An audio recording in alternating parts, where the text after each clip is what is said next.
The broadcast is now starting. All attendees are in listen-only mode. Good morning. Welcome to CAC2's February all-member webinar, Tissue Donation, the critical but overlooked piece of the research puzzle. This is Vicki Binger, CAC2 President. Thank you very much for tuning in today. I've checked in with my friends around the country today, and it looks like the season has pretty much gotten back to typical February weather. Cold where it's supposed to be cold, and sloppy where it's supposed to be sloppy. That would be here in Texas. Surely the groundhog was right this year, and spring can't be too far behind. I've been looking forward to scheduling a CAC2 webinar on this particular topic for over a year and a half, ever since I attended the International Society of Biological and Environmental Repositories conference in Dallas. Understanding the role of tissue as a piece of solving the puzzle of treatment in pediatric oncology is a huge and important topic, and I am really glad that you're here today to hear what our presenters have to share. Thank you very, very much. This is one of the things that will improve the more of us that understand and get involved with the process of tissue collection. Before we get started, I'd like to remind you of some activities and opportunities we've been working on, and apologize for my dog barking in the background. I'll mute myself as soon as I finish talking. First, thanks go out to so many of you for making last Saturday's International Childhood Cancer Awareness Day a huge success. Social media was replete with images and facts, and a number of non-cancer organizations and individuals heard our messages and shared the details around the country and around the world. Please be on the lookout for more information and the registration link for the 2020 CAC2 Annual Summit. We'll meet in Philadelphia at CHOP on July 16th through 18th.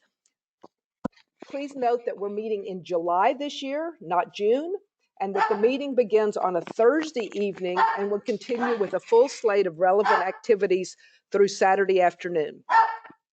Finally, be on the lookout for the March all-member webinar registration link in your email inboxes. We always take March to bring members detailed information about the activities and projects going on at CAC2 so that you can connect with the things that interest you most. This year, the spring all-member webinar will be at noon Eastern Time on Wednesday, March 18th. So here's some other reminders. Your microphones are muted right now as a courtesy to everyone, and mine will be soon. The presenters have agreed to take their questions at the end of both presentations, and you will be able to pose a question by typing it into your webinar dashboard. If technology is a problem for you, just drop the questions to webinar@cac2.org. We are recording the webinar today, and we will process it and post it to the CAC2 website as soon as it's available. We start every meeting and every webinar with a reminder of our shared values, putting the children and families first in everything we do, and making sure that we act inclusively, efficiently, flexibly, action-oriented. Robin, if you'll go ahead and forward the slides. I always want to thank Robin French of Morgan Adams Foundation and tech guru Scott Gilman for driving our technology, and to the webinar team lead Joanne Salcida from Pediatric Brain Tumor Foundation for keeping everything webinar related organized and on track. I now have the privilege to introduce two CAC2 members who are acting as our webinar shepherds this month. Katie Gannett has a background in sociology and psychology and has been with Alex's Lemonade Stand Foundation for 3 years. She's the Family Services Coordinator, and as such, she provides sustainable services and resources to help families navigate through a childhood cancer diagnosis. I'd also like to introduce Jenny McLean, who is the Outreach and Communication Director for Swifty Foundation. Over the last several years, she has lent her expertise in fundraising, social marketing, and nonprofit communications to spread awareness for the Swifty mission and program. And you'll see Jenny representing Swifty at events and conferences and collaborating with partner foundations and hospital teams, discussing the critical importance of tissue donation and research collaboration. So Katie, if you would like to take over, and that will let us move into our first presenter. Thank you. Thanks so much. Hi, everyone. Thanks so much for tuning in to the webinar and sharing your time with us. My name is Katie, and I work with Alex's Lemonade Stand Foundation. The mission of Alex's Lemonade Stand is to change the lives of children with cancer through funding impactful research, raising awareness, supporting families, and empowering everyone to help cure childhood cancer. Since 2014, we've supported the Childhood Cancer Repository and believe this lab aligns with our mission to help progress treatments and cures. To continue our support of the repository's incredible work, Alex's Lemonade Stand has launched a program to empower families to donate tissue cells and to encourage healthcare professionals to advocate for and promote tissue donation to the Childhood Cancer Repository. We believe the first step is starting those conversations between families and healthcare professionals, and we've created materials to support those conversations. You can visit alexslemonade.org/repository to learn more about donating and to download materials. Our team is happy to answer questions and help facilitate connections to the repository. Joining us to talk more about the repository and the need for tissue donations will be Dr. Patrick Reynolds. Dr. Reynolds is the Cancer Center Director for the School of Medicine, Texas Tech University Health Sciences Center, is the Director of the South Plains Oncology Consortium, and the Director of ALSF's Childhood Cancer Repository. Dr. Reynolds' research focuses on retinoids, which are drugs derived from vitamin A, in treating cancer.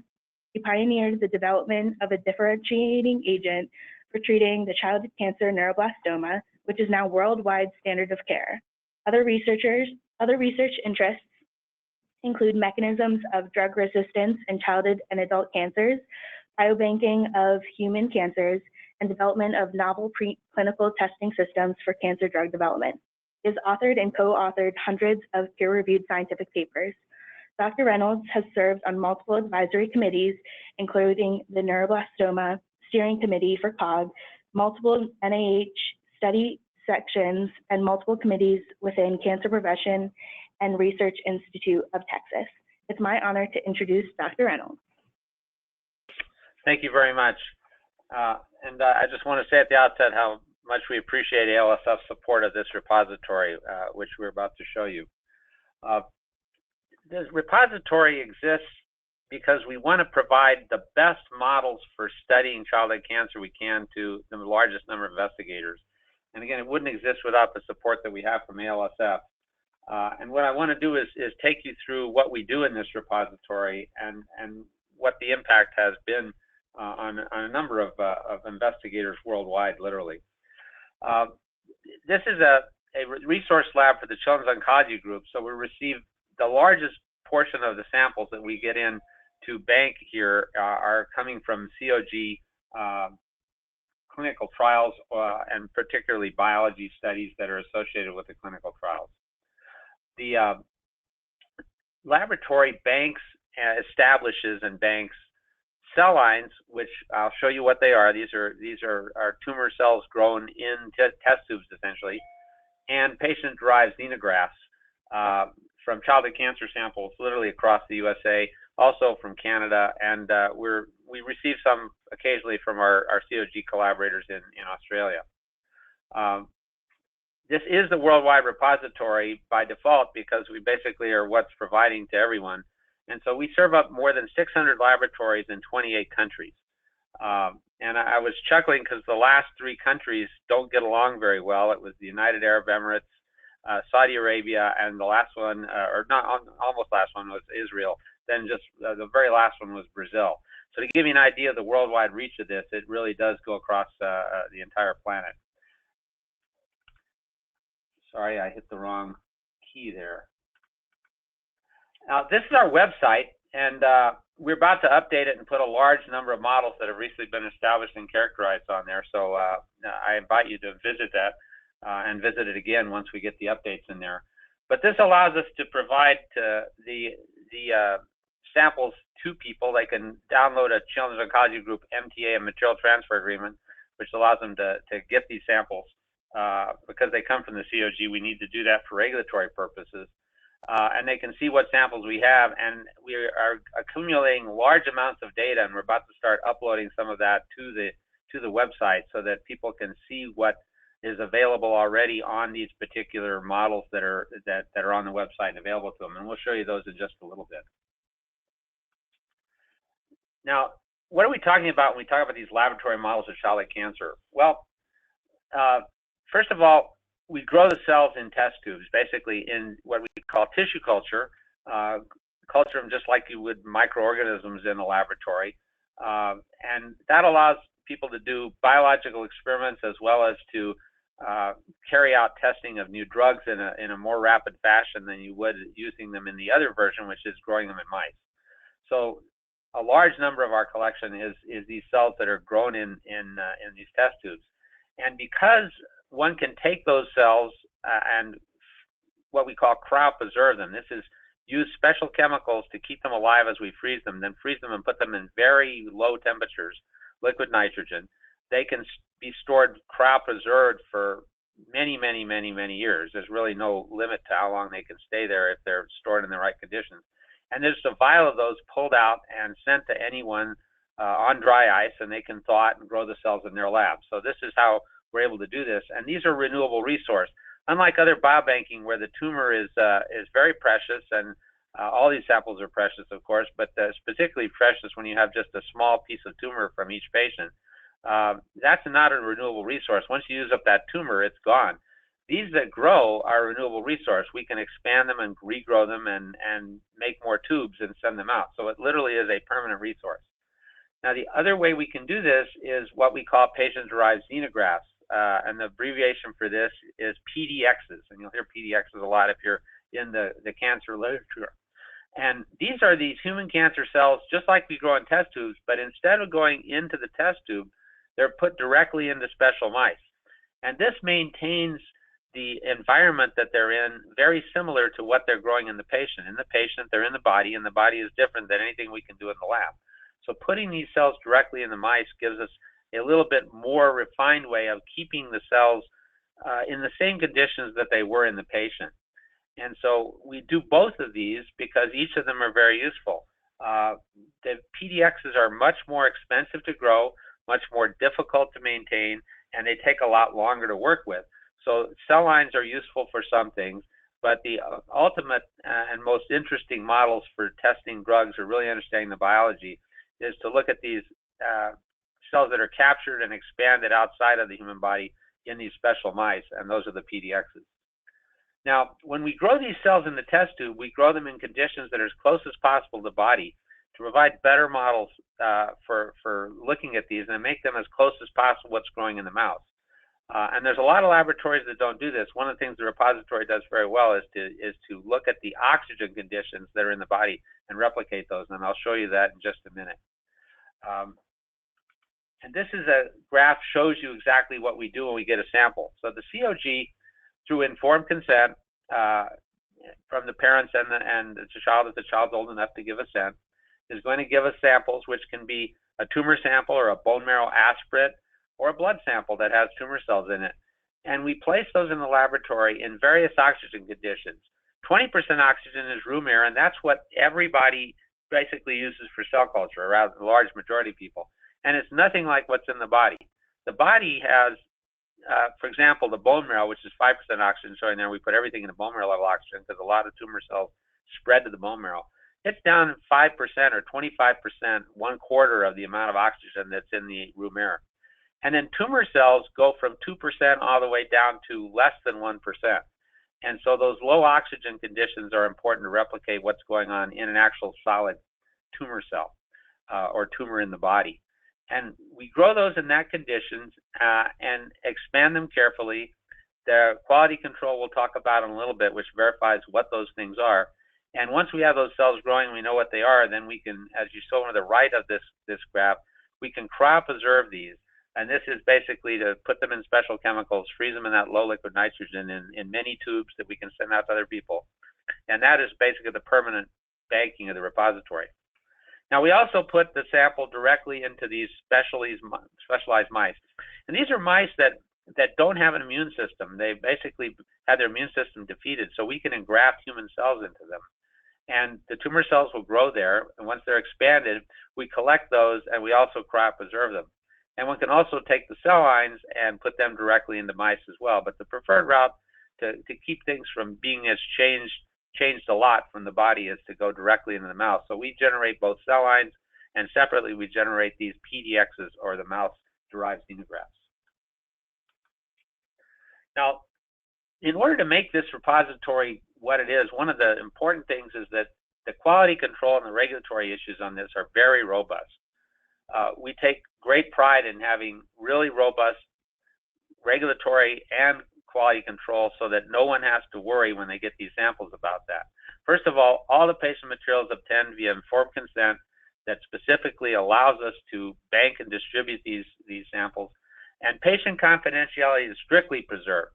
So when we get a sample from the COG, we're getting a COG patient ID number. And I get updates on what's happening with the patients, what kind of therapies they had, what the biology that's studied on the patient was from the COG every 6 months. But I get those only through this number, and so we don't look at patient names. We don't know who the patient is. This is all confidential information. And there's a second layer of this. We're the only ones that interact with the COG on that. We assign a particular code name, a number with COG in it, and the disease type for the cancer cell lines or PDXs to each of them. And so when other investigators get them, all they do is they get that second code name, and that's how they know the cell line or PDX by that. So that's a double removal, or if you will, from the patient.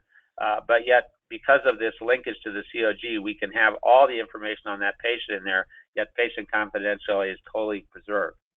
All the cell lines and the patient-derived xenografts in the repository are validated as to their origin by using DNA fingerprinting, the same thing the FBI uses or the police use to identify a criminal. We use this so that we can make sure we take original patient material from the patient, we run that, and then we can generate this basically DNA fingerprints, a series of numbers, and we can compare that to what we get from the tumor cells. And therefore we can know that it's from that patient. And we also keep that on a database that we have on the repository website so that anyone else can run that same assay and verify that they've got the same cells. This is really important because people will get these cells into the laboratory, and technicians are humans. They make mistakes. They'll mix them up, or they'll let one get cross-contaminated another, so they're growing 2 different patient samples into one test tube. And one can rule that out very quickly with it's basically a $30 assay to look at this DNA fingerprinting, and then just look it up on our website and find out what's going on. We also test them to be free of microbial contamination. A lot of problems in labs occur with different kinds of bacteria and strange bacteria like mycoplasma that people can get and pass on to the cell cultures, and we test to make sure there's none of that. As well as that they aren't contaminated with Epstein-Barr virus, which the so-called kissing disease, if you will, so many of us have picked up, and that can get into some of these cultures as well. For the patient-derived xenografts, because these are grown in these special mice, there have been problems with human pathogens getting expanded in those mice. So we take an extra step, and we carefully validate those to be free of all human pathogens via a contract laboratory, which is required by people using these in their laboratory. And we provide those data to anyone that gets the PDXs from us. And then for subsets of these cell lines and the PDXs, we are able to get additional grant funding, and I'll talk a little bit about that towards the end, that allows us to do much more extensive genomic characterization, gene sequencing, gene expression profiling, determination of what the responsiveness is to the standard therapies. And that makes these models really valuable to so many investigators. We're in the process of getting that done for a large number of neuroblastomas. We've already worked with the NCI Pediatric Preclinical Testing Consortium to do that on in terms of genomic characterization, and even more extensive genomic characterization is ongoing and will be available to everyone using the website in a very short order, certainly by the end of the year. Now, one of the things that's very important to us about this is to get these cell lines and PDXs established from patients who have failed therapy, those that have relapsed. And their reasons for this are that we're really interested in finding out why patients' tumor cells are able to escape the therapy we throw at them and find new drugs and new therapies that will work in those patients. Those patients that relapse are the ones that go in the early phase trials, which is where the new drugs are first tested. And so capturing those is really important to us. And it's fortunate that they're also selected for the ability to grow. So we actually get a higher growth rate, a higher fraction of those will grow in the laboratory when we get them. Depending upon the type of cancer it is, we can have anywhere from 90% of them grow to down to 5% of them because there's a lot of cancers that just don't grow well outside of the body. But when you get into these relapse samples, they grow a lot more frequently. And although we never like to talk about the fact that we ultimately fail in some patients, unfortunately, some children do die. And we are able to capture 70% of the tumor cells that we get, 70% of the patients where we get any kind of a sample, we're able to grow them if we got it post-mortem. And this is from even a simple blood sample. We can get large numbers of tumor cells out of there, and they often grow. These provide us an opportunity to study those, find out why those tumor cells are so aggressive, and more importantly, to test new drugs on them. And if the new drugs work against those, and we'll talk about that towards the end here, then they can advance in the clinical trials more rapidly. These particular relapse models are really especially important, as I've indicated here, for studying treatment resistance. And they also enable the studies of the molecular mechanisms of how that drug resistance, that it really can't be done in patients because for ethical reasons, we don't usually go in and biopsy patients when they relapse. We know they've got the cancer, we can see that it's there, and getting a biopsy for research purposes isn't feasible. So being able to grow these samples out of bone marrow or blood allows us to capture those tumor cells and study them in ways that we can't otherwise. These relapse cell lines also can be paired with cell lines from the same patients and PDXs from the same patients that are established before therapy. And this provides really unique resources for research. And I'm going to show you an example of that, looking at the evolution of how the tumor evolved as it was hit with the therapy over time in the same patient, allows us to understand a lot about what's going on there biologically, and more importantly, gives us these models to study new drugs that may work for patients in the future that have relapsed. And this is an example of that. This is a pair of patient-derived xenografts that we got from a neuroblastoma patient, initially at diagnosis, and that one's named COG-N603X. And then at the same patient, when the patient relapsed on therapy, we received a sample that turned into another xenograft known as COG-N623X. That's a PD, or progressive disease. And we then went in and treated these in the mice with cyclophosphamide and topotecan, common drugs commonly used to treat patients initially with neuroblastoma, and also used in a number of patients also for relapse therapy.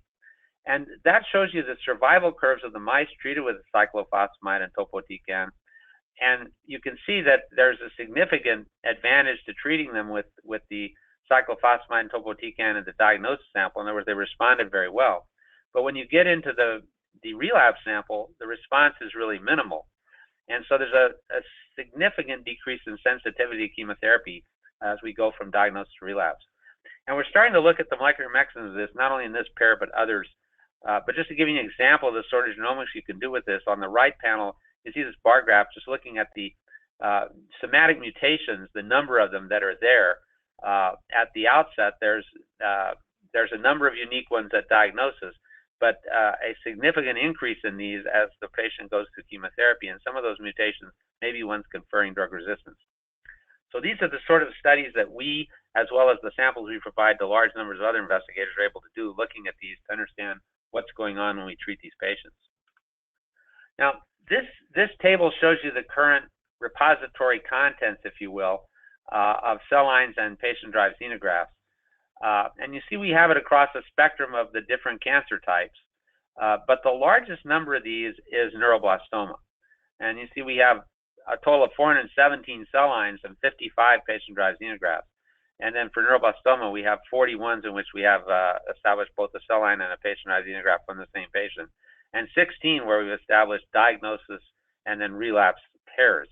And the reason we have such a large number of neuroblastomas is because the COG Neuroblastoma Committee is very committed to seeing this happen and get these models established. So we routinely receive large numbers of samples from the COG neuroblastoma patients because the committee is really driving that. Our biggest obstacle to expanding the rest of this panel is parochialism. It's parochialism within disease committees within the COG because they just don't want to send the samples, and they want to use them for something else. And it's parochialism with individual institutions where they want to keep samples in their own biobank. And we certainly are are supportive of that, but we really would hope that more people would participate in this, because as I mentioned earlier, when we grow these things in the laboratory, expand them and quality control them, that's a permanent resource. Those are available forever for people. This repository will go on, and these samples are there and available to every investigator. So we're hoping to get more participation in this, and I know ALSF is keen on helping us expand the number of samples coming in. Now, I just wanted to give you a couple of examples of the kinds of things that go on with these samples, not in my lab here, but in other people's lab where we send them out. I've already shown you some data from our lab, but this is a recent one just to show you an international collaboration. Investigators in the United Kingdom came up with an idea of how to find out what resistance mechanisms were occurring to ALK inhibitors, which are used to treat neuroblastoma patients, and to come up with another drug that might work in there. And they came to us, and we sent them patient-derived xenografts and worked with them, and they published this recently in a high-impact journal, Nature Communications. And this is just one example of the sorts of studies that go on all across the planet using these models. Another one, and this is a huge paper that was recently came out in Cell Reports. This is the report of the genomic information on the Pediatric Preclinical Testing Consortium panel. And that's all, the NCI, the National Cancer Institute, funds this consortium to study new drugs. And the consortium involves a number of investigators, each of them specializing in different types of cancers. All the neuroblastoma panel in there is run by John Maris, and we provided all those samples to him for use in his studies in this consortium. And within the consortium, there are groups of investigators that have leukemia samples, sarcoma samples, various kinds of childhood cancers that all can test various drugs that are sent out to them by the National Cancer Institute. And ALSF was kind enough to fund getting the genomic analysis of all these PDXs across this consortium. And we can, as I said, we contributed from the repository all the neuroblastoma, but the repository also contributed technology. For example, looking at the ratio of human to mouse cells within the mouse xenografts. All that data came from this repository lab. So those are just a couple of the examples, I think, of what can go on with these models. And just give you some others. For example, we now have within the Children's Oncology Group a high-risk study in neuroblastoma, in which all the patients that have an ALK mutation are being treated with crizotinib, an ALK inhibitor. And the chemotherapy combination work for that was done by Alma Mosé in collaboration with us. We did some of the data with her, but a lot of the models, most of the models that she used came from our lab. In particular, she had sent us one from a patient that relapsed that failed on the ALK inhibitor. We provided her back a patient-derived xenograft for that, and she was able to show that a next-generation ALK inhibitor worked where the first generation didn't, and that led to a clinical trial that she's leading right now. So that's really what we're after here, is to take these models and get them out to people so they can study what's going on and use them to develop new ways to treat patients. So in summary, we established these cell lines and patient-derived xenografts, and to do that, we really have to get viable patient samples sent to the repository. Not the snap-frozen stuff that's banked by the COG, not the fixed material in the clinical lab, but we need the viable samples right away, and we get those in. And the basic equation is more samples means more cell lines and more PDXs for everybody. The cell lines and PDXs are established, are freely available worldwide. The repository generates a renewable resource that for studying childhood cancer, and this, as I've mentioned to you, has enabled a number of ongoing and will enable a large number of future clinical trials. We have data I unfortunately can't present to you because it's tied up with other investigators or being validated at the COG, but there is some incredibly exciting data that's coming out of these models and then being revalidated in the actual patient tumor samples. We have support from the ALSF to do this, and we can't thank them enough for this because it's made the repository so successful. The other thing I'll mention is that we've leveraging here the support that the COG provides in terms of samples, and the monetary support from the ALSF leverages for not only my laboratory but so many other laboratories. It helps them get grant applications funded from government agencies. Remember, we're competing against the adult cancer guys in those grants, and having a robust set of these samples allows us to really do a better job with that. So I think I will stop at that point and turn this over to the next presenter. Thank you, Dr. Reynolds. My name is Ginny McLean. I'm the Communications and Outreach Director for the Swifty Foundation. Our mission is to find cures for childhood cancer, brain cancer through collaboration, tissue donation, and medulloblastoma research funding. As a partner with Swifty Foundation, Dr. Angela Wanders has been instrumental in working with us to develop the Gift from a Child initiative, lending her passion for increasing tissue donation and her vision for a collaborative research environment. Dr. Wanders is a pediatric neuro-oncologist with interest in genomic profiling, molecular biology, clinical informatics, and biobanking. She received a master's in public health from Tulane University School of Public Health and Tropical Medicine, and a Doctor of Medicine from Tulane University School of Medicine. She completed training in both general pediatrics and pediatric hematology-oncology at the Children's Hospital of Philadelphia. Dr. Wanders began her research in 2007 as a pediatric hematology-oncology fellow in the Beagle Laboratory, profiling brain tumors on the Illumina 550K high-density SNP array platform. Over the course of subsequent decades, her bench-based research focus was on molecular characterization of genomic discoveries in pediatric brain tumors. Her work directly led to the discovery of an activated novel fusion oncogene in the majority of pediatric low-grade gliomas. This genomic abnormality has since been found to be a hallmark of PLGG. Dr. Wanders was recruited to the Ann and Robert H. Lurie Children's Hospital of Chicago in 2019 and became the Director of Precision Medicine and Oncology, and was also appointed as an Associate Professor at Northwestern University Feinberg School of Medicine. As a current Executive Board Chair of the Children's Brain Tumor Tissue Consortium, and with her translational research at the Stanley Main Children's Research Institute of Lurie Children's, Dr. Wanders focuses on developing novel therapeutic strategies to develop less toxic, more effective treatment strategies for all children with brain tumors. Dr. Wanders is a visionary leader for collaborative research, a passionate voice for her patients, and a warrior against childhood cancer.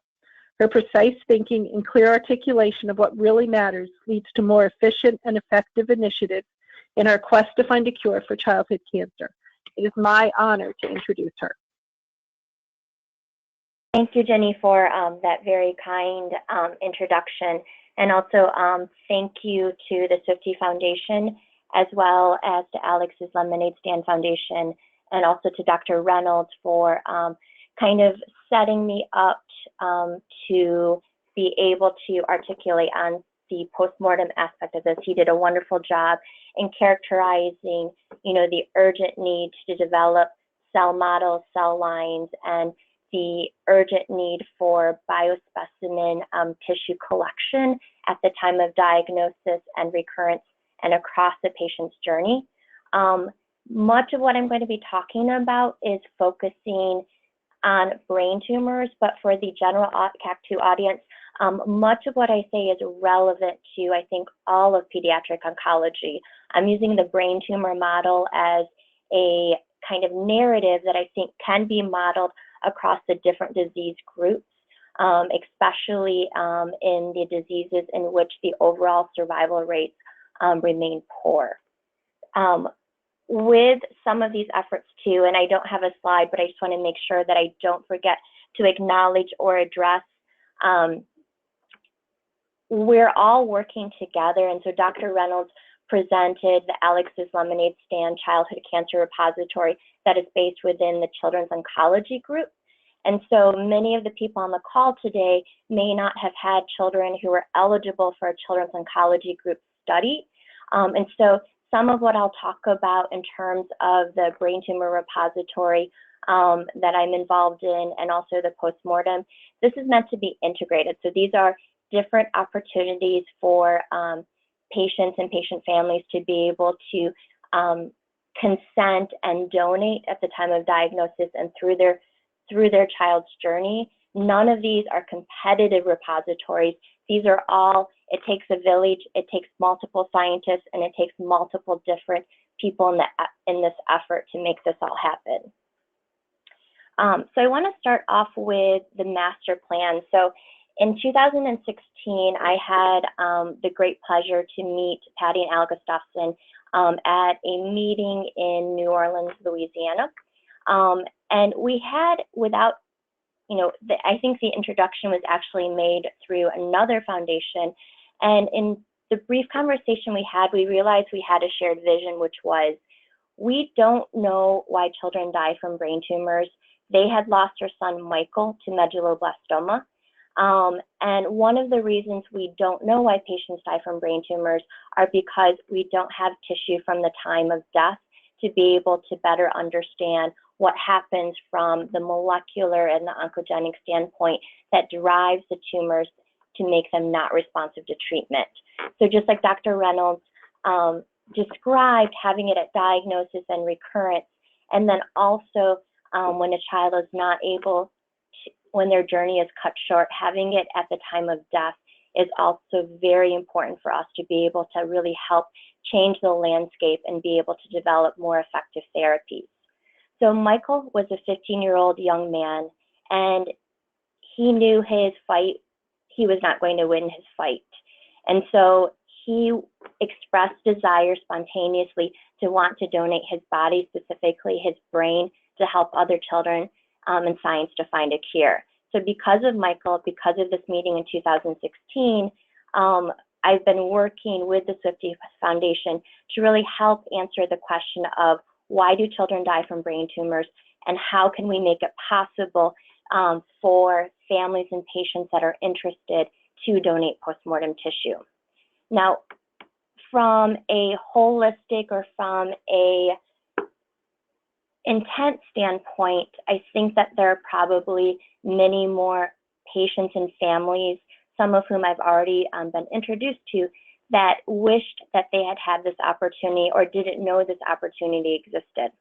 And so the Gift from a Child initiative is funded by the Swifty Foundation and expands as a national program. And it's really asking some very important questions, which are enabling donation and helping make the tissue available across a broad number of labs and scientists to be able to perform more in-depth scientific analysis. So much of what Dr. Reynolds shared, it's crucial and important that we have the tissue at the time of death and the cell lines and the mouse models to help us to be able to answer some of these questions. And so in this first conversation, and from my own experiences as a pediatric neuro-oncologist at a major pediatric academic center, I knew that logistically that enabling a postmortem donation is challenging from both a regulatory consent and just the logistics. And we had a shared vision to be able to offer this whether or not a child died in the home setting or in the hospital setting. So the Gift from a Child initiative, the goal really is to remove all obstacles that have limited postmortem donation in the past, and to develop a national infrastructure so that any child, any family, anywhere in the United States would have the ability to donate at the time of death, even if they had not donated prior at the time of diagnosis or at relapse. One, as part of the planning, in 2017, we organized here in Chicago what we called a scientific investigator meeting. And so this was a group of scientists as well as pathologists and people already involved in postmortem tissue collection to really ask the questions of what are the current practices in different institutions, what are the best practices and standards for consenting and for procurement. So just like Dr. Reynolds mentioned in his earlier presentation, a key part of all of this is making sure that the regulatory, the processes, and also the workflows and how the tissue is handled is done in such a way that allows for maximization of downstream applications, specifically of research. And then also, one of the feasibility questions were trying to enable cell line and PDX generation, as well as paraffin to be able to do proteomic analysis and immunophenotyping, flash frozen and fresh frozen. So basically, to maximize the amount of different scientists who could do different types of research on this precious tissue. And then another really important part of this initiative was to improve communications with families both before and after the donation, so that they would know that this precious gift was not just sitting in a freezer somewhere, that it was actually being used actively to help find cures. And so what has now been developed are regional centers of excellence. So there are now 5 sites. The 5th one is just getting launched, in which there is a expertise in the logistics, and any patient, any family, anywhere can refer to one of these regional centers to help coordinate all of the efforts, no matter which hospital or which medical facility they're being treated. And how we make this happen, or how Gift from a Child has made this happen, the Swifty Foundation funds a person at each of these regional centers of excellence to be able to handle all of the logistics. And this requires a unique personality, almost a project manager, a good communicator, someone who can not only talk with patients and families and guide them through this process, but they can also educate the medical providers and communicate with the pathologist and all of the laboratories that may be involved. And so this next slide is just showing graphically where the current Gift from a Child Centers of Excellence, where they reside. The 5th one has not been added to this, but Cornell, Memorial Sloan Kettering and Cornell are the newest, so they are the stay tuned for our next location. And so they will be key. I know it seems like geographically there is a cluster within the Northeast, but what we have found is that is necessary because of some of the different ways in which the donations are handled. And then just as Alex's Lemonade Stand Foundation is helping to create the infrastructure for the Childhood Cancer Repository to be able to share data, the Children's Brain Tumor Tissue Consortium, of which I'm a member and have been since 2012, helps to create a research infrastructure for all of the postmortem tissue that's donated through the Gift from a Child to make it widely available. Some of the cataloging and the ability to look up all of the particulars in terms of some of the clinical data, any type of model that's been generated, what tissue is available, etc. We have made available through the CBTTC websites as well. Just as Dr. Reynolds mentioned, everything has to fall within the regulatory guidelines, and so consent processes, all of that are handled through Gift from a Child and through the Children's Brain Tumor Tissue Consortium.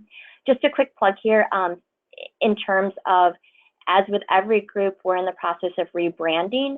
So we are soon to be known as the Children's Brain Tumor Network, because we don't want to be viewed as a limited consortium. Rather, we're a network. We're one of the groups who are helping to enable and to empower tissue donation.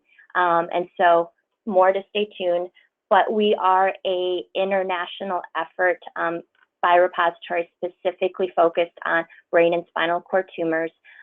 Just like what Dr. Reynolds mentioned, we also have an open access, and anyone from any institution can make a scientific request to ask for any of the biospecimens, cell lines, models, and clinical data that have been collected, and it's all provided de-identified. This is just our leadership team. As of 2018, I'm the executive board chair, but I definitely do not do this alone, and I'm fortunate to have 2 wonderful scientific co-chairs who help to lead the scientific process, Dr. Adam Resnick and Dr. Michael Prados. And then we have a huge number of people from our scientific committee and the executive committee who help really guide and lead these efforts as well. So going back to Gift from a Child, so once again, to make clear, the Gift from a Child initiative is being supported in part by the Children's Brain Tumor Network resources and infrastructure, and we are taking guidance. So I think an important part, is the science that comes out of this, but especially for tissue donation at the time of death, another critical need and another critical aspect is the communication and the relationship building. We understand and recognize that tissue collection at this time means that a child's journey is cut too short, and we want to be very respectful, as well as make sure that we are communicating afterward of everything that has happened and been made possible by these types of donations. And so in 2018 in Philadelphia, we held a family forum that included families that had been able to donate at the time of death and families that had not been, but wish that they could have had the opportunity. And what has come out of this is a focus not just on the collection, the consenting, and the science, but also making sure that this is very family-based. And so there are 3 working groups that came out of that 2018 meeting in Philadelphia. A need for family companioning, meaning helping families who are going through this now. So families who have already gone through this, helping them, having them help families who are now going through this, family advocacy, and then also marketing and communication, meaning being able to tell the story and the narrative, because I'll be honest, this is not a comfortable topic for anyone involved. As a medical provider, I still find it difficult to talk about even after being involved in this effort for several years. But because I know it's necessary and I understand the type of research that this empowers, I do it. But I will tell you, every single time I have the conversation, I find it very difficult. And so I can only imagine on the family side. And so this is why, to us, this is as important as all of the downstream research applications. And so I know we're kind of wrapping up, and I want to be very mindful of time and making sure that we're able to answer any questions. So I'll end here, but with an emphasis on the impact. What I focused on was the infrastructure for brain and spinal cord tumors. Here at Lurie Children's, we do also have an additional effort for our hospital of any child who has died from any type of cancer, of being able to make tissue donation at the time of death possible. So I just want to emphasize the impact and the importance of not only tissue collection at the time of surgery and recurrence, but also at the time of death, because the different types of studies, the impact it has in terms of making great research questions possible by having enough tissue to study, as well as it allows us to ask questions that we couldn't ask with other types of tissue or cell lines or other models. For example, because we do recommend donation of the whole brain, we can actually look at the areas of the primary tumor, study it molecularly, and compare it to areas that don't look like they have tumor visibly apparent, and be able to almost do a molecular genomic signature across the entire brain to really understand what are the cancer drivers that not only cause a cancer to spread and grow, but also that ultimately result in the death of a child. So I will close there by saying thank you very much to CAC2, to Alex's Lemonade Stand Foundation, to Dr. Reynolds, to Ginny and the Swifty Foundation for allowing me the opportunity to talk today. And there is another huge amount of information that I wish I could share, but I wanted to be very mindful of time and also make sure that we had the opportunity for questions and answers. So I will pause there and just say thank you. Dr. Wanders, Dr. Reynolds, thank you both so very much for condensing such a complicated and important topic down to leave a chance for questions. We do have questions queued up through the control panel, and unless they've asked specifically to address a particular speaker, I'm going to just put it open to both of you. I think Dr. Wanders partially answered this question from Joe McDonough at the Be Positive Foundation, but he was just looking for clarification about how these efforts are different from the COG's Project Every Child, and whether there's competition for samples or collaboration about it, or whether everybody's driving in their own lanes. And I think we've partially answered that, but do you have anything more to say, particularly about Project Every Child? Well, I'll start with that. First of all, for neuroblastoma, Project Every Child does not include neuroblastoma yet, even though it was supposed to 2 years ago for a variety of reasons. In fact, I just, while we were on this conference, got the email with the 12th amendment to the neuroblastoma biology study for COG. So PEC doesn't include neuroblastoma. We get all those samples through the B1 protocol neuroblastoma. I'm a member of the Project Every Child, or PEC committee, and I have reached out as best I can to disease committees in there. Renal has talked to us about working with us on this and sent some emails. Others have not been as receptive. So even though I'm on the committee and we can receive samples from there very easily, we haven't really received any from PEC that I know of, and we hope that'll change. Okay. So this is Angela Wanders. I can also make a comment. Dr. Reynolds, the slide that you showed in terms of the number of cell lines available through the childhood cancer biorepository listed only 15 brain tumor cell lines. And I would suspect that one of the reasons for that is because within COG, over the past decade, there have not been as many open trials available. So I think Project Every Child and the COG efforts are wonderful and help integrating tissue donations and these cancer cell or preclinical models for patients who have enrolled, but there do need to be other opportunities as well as other mechanisms for patients to be able to donate tissue. With the Children's Brain Tumor Tissue Consortium, soon to be known as Children's Brain Tumor Network, we had recognized this, and so we have been in direct conversation with Dr. Peter Adamson, who is the current head of COG. And so these are not meant to be competitive processes whatsoever.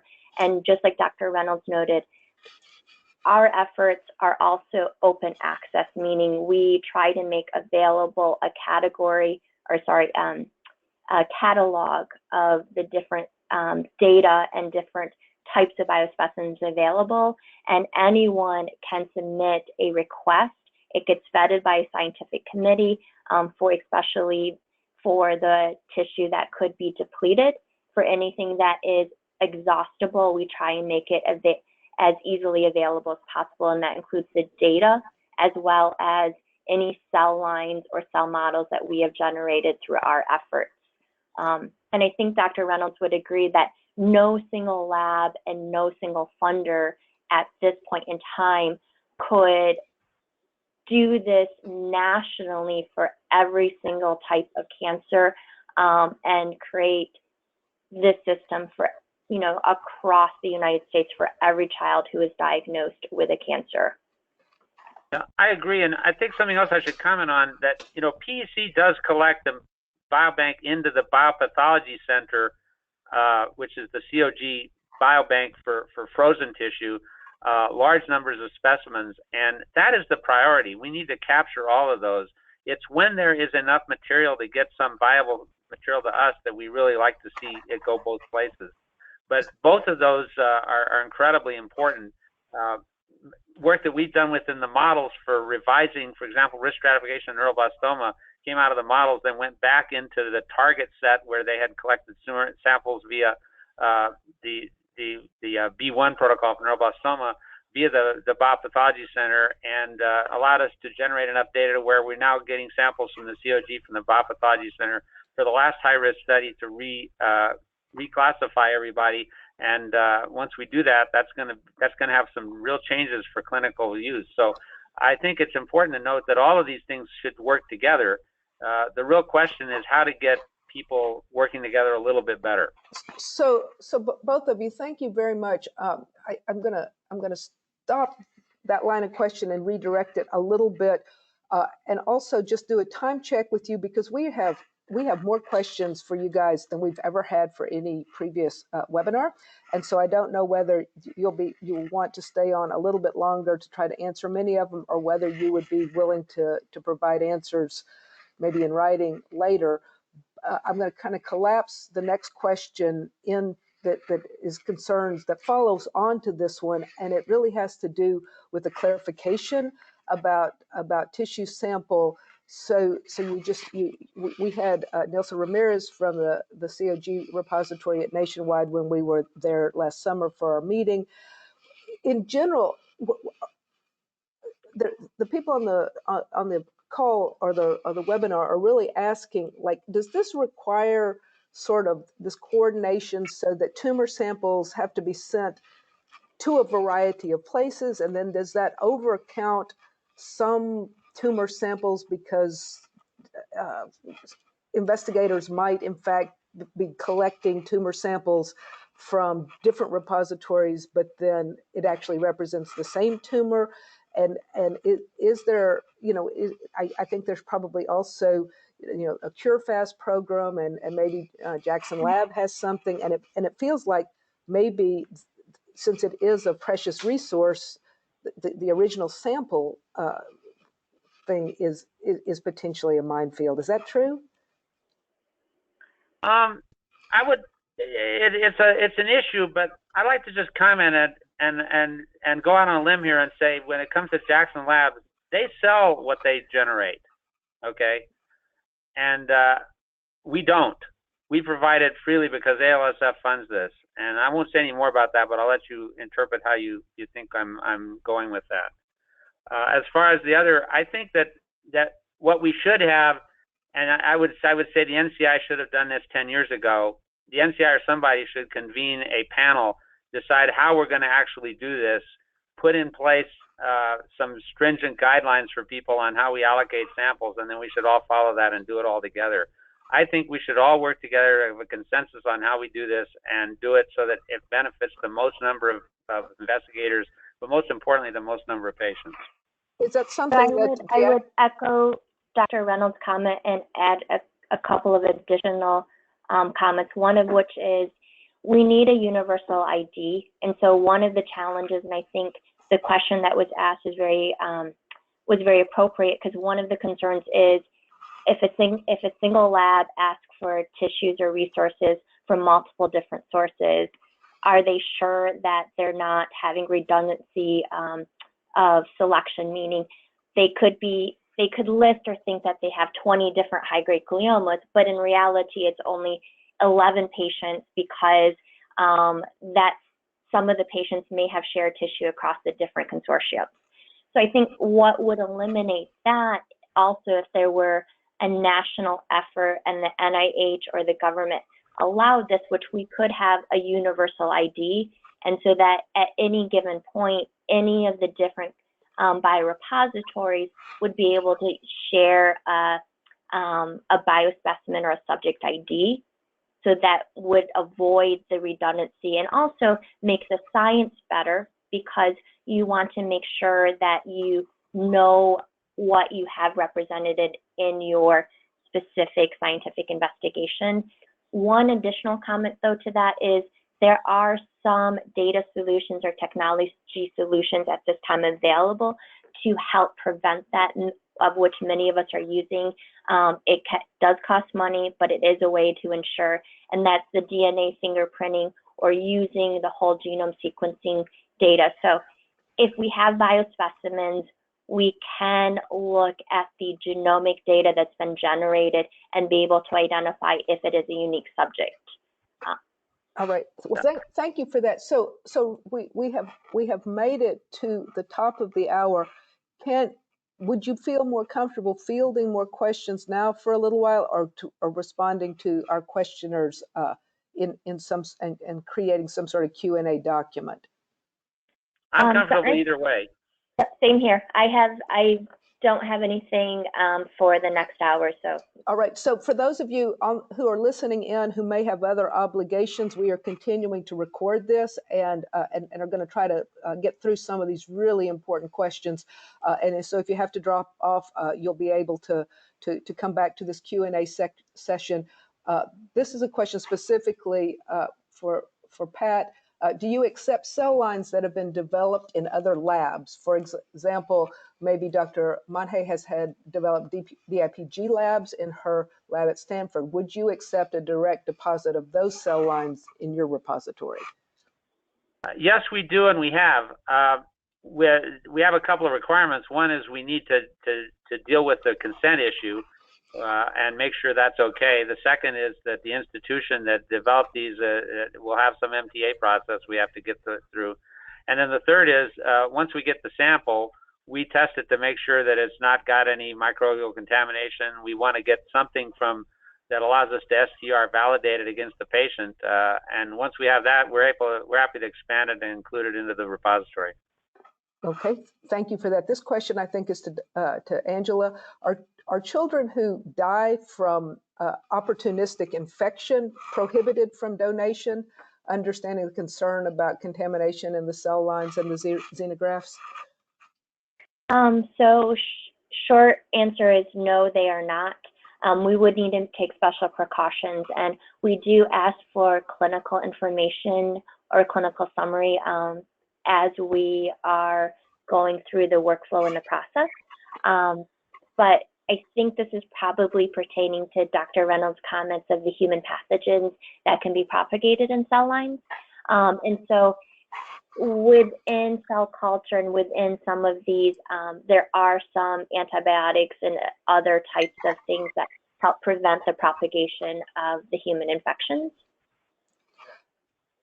Yeah, we've received a large number of postmortem samples, and as I said, we have a 70% success rate of growing tumor out of them, so it just hasn't been a barrier.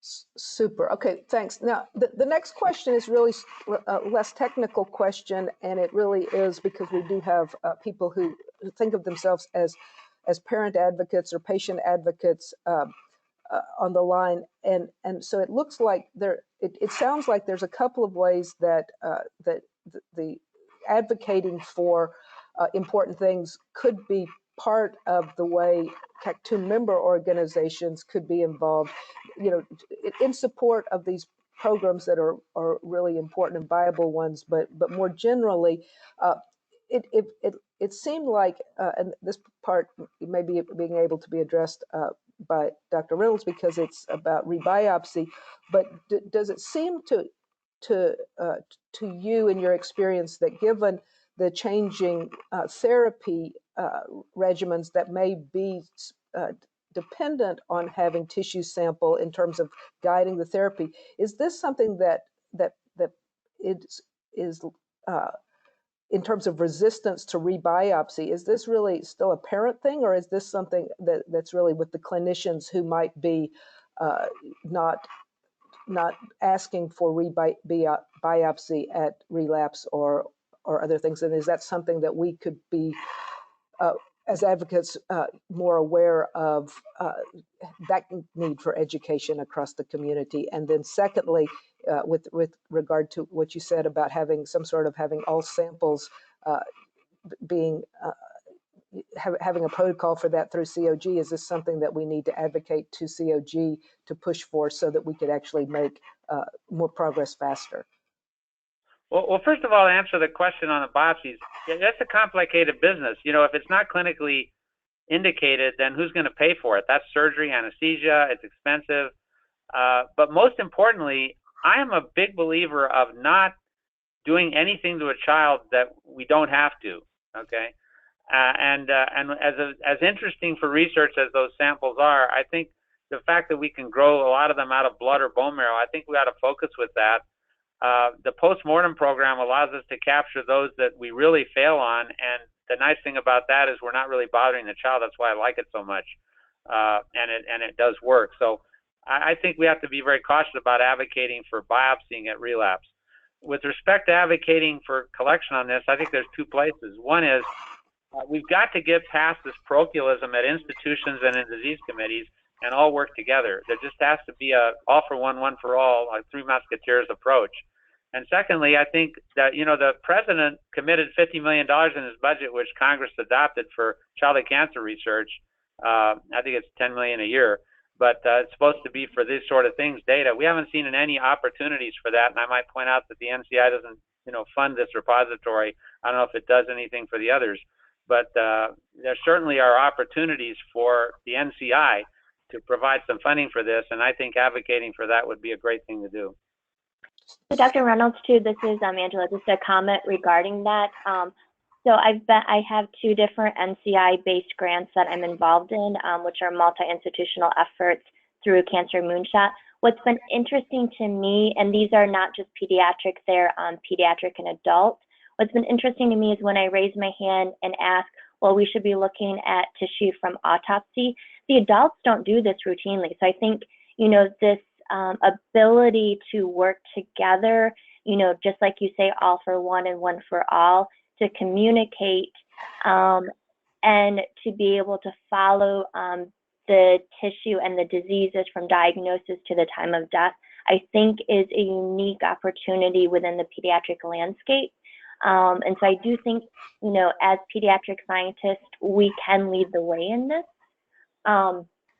So just an additional comment with that of, if we become more vocal of what we've accomplished on the pediatric side to the NIH and to the NCI, I do think that this could help create additional funding mechanisms, because just like with your work, everything I presented was only made possible through philanthropic donations. Absolutely, I agree 100%. Let me just comment on adults, because we run a cancer center and do a lot of adult stuff. There's no way the adults can do this. It's a very different space for death of adults with cancer than for childhood. And we're in a unique position with the way pediatrics are handled to do this for the autopsies, which allows us to make advances that will benefit adults. And I can show you examples where that's happened.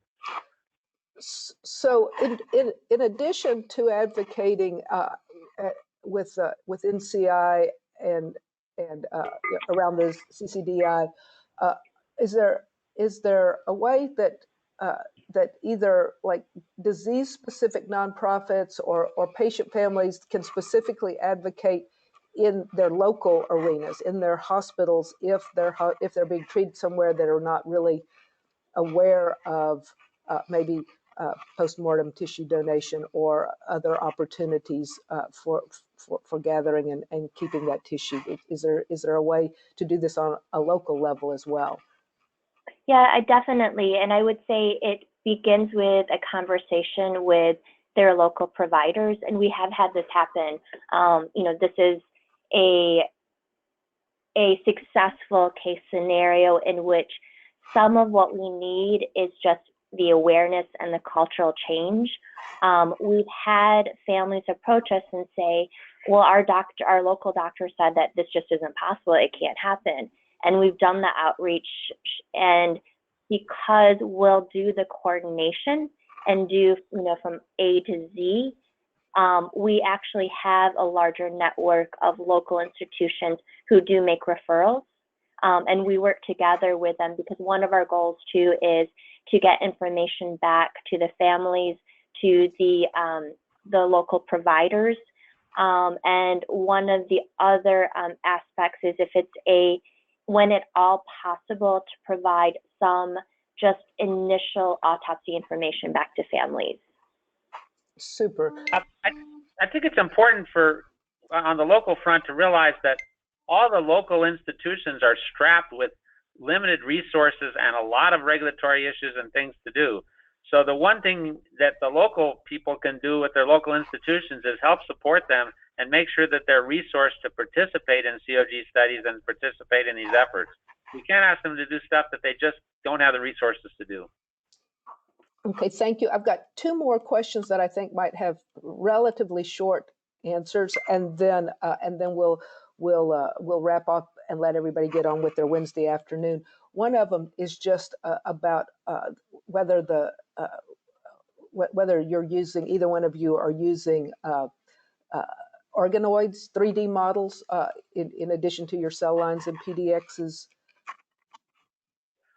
Essentially, what we grow as cell lines are also basically organized, the early crop preserved material. I've sat on the review panels for the NCI, and I have yet to see any significant differences between what people call organoids and what we do. We have an investigator who's actually in Ireland working with us looking at that question, but I don't think there's a lot of differences there. I think organoids is a term, but it's not necessarily one that is well refined at this point. Okay. And I would agree with Dr. Reynolds. And yes, our efforts on both the Children's Brain Tumor Tissue Consortium side, as well as what we're working with Gift from a Child, yes, we are trying to capture that as well. Okay, and this last question is in an area that I don't think is either one of your narrow research focuses, but maybe you can speak to it. And is there a clinical reason why so few osteosarcoma samples are gathered? Are bone tumors more difficult as they're often decalcified? And is there any way that the community can help on that? Well, osteos don't grow as well as some other kinds of tumors for the few samples we've got, but the main problem we have is we just do not get samples from osteo patients because the disease committee has other uses for those samples. From a global standpoint, and this is based on the work that, or the work I'm doing here at Lurie Children's, a lot of it is what happens in pathology and making sure the understanding of what we need to be able to do downstream. So the decalcification aspect is one, so being able to get fresh and frozen and not have it be decalcified. And then two, this alludes back to something else Dr. Reynolds had been saying, which is also recognizing that if you can't capture something from the primary tumor site, if you can collect it from the metastatic site, that can also be used for banking and for model generation. So I think it's just, in summary, being able to think outside of the box and also making sure that the pathologists who do the tissue processing understand and have a SOP or a workflow to be able to process the tissue correctly. Wow, you guys have been fabulous today and patient with us as a community, and I do want to remind everybody that they've graciously given us permission to record this, and we'll put it send it out to you and put it on the CAC2 website as soon as we have processed it. In the meantime, I look forward to seeing you all back here in March on March 18th at noon Eastern, which is a Wednesday, for the March All-Member webinar. Look for the registration link coming your way pretty soon. And I really do hope to see all of you in person in Philadelphia at CHOP July 16th this summer for the CAC2 Summit. It's going to be great learning opportunities, great networking opportunities, and a time for us to be together. Thank you very much. Vicki, yes. Vicki, thank you so much. Just one question or comment. Will you also make available to all of the attendees the links from the Alex's Lemonade Stand Childhood Cancer Repository, as well as the Gift from a Child? Because I think there are a lot of resources on there as well as materials and to continue to change the culture and make the local institutions aware of these efforts too. Super, that will be great. If somebody who's been working on the website webinar will help pull all those together, we will make that part of the post on the website that tees up the topic, introduces the speakers, and has the link to the presentation, and we'll also include these other helpful links on that page. Okay. Thank you so much. All right. Thanks for your time today. Thank you all very much. Bye-bye.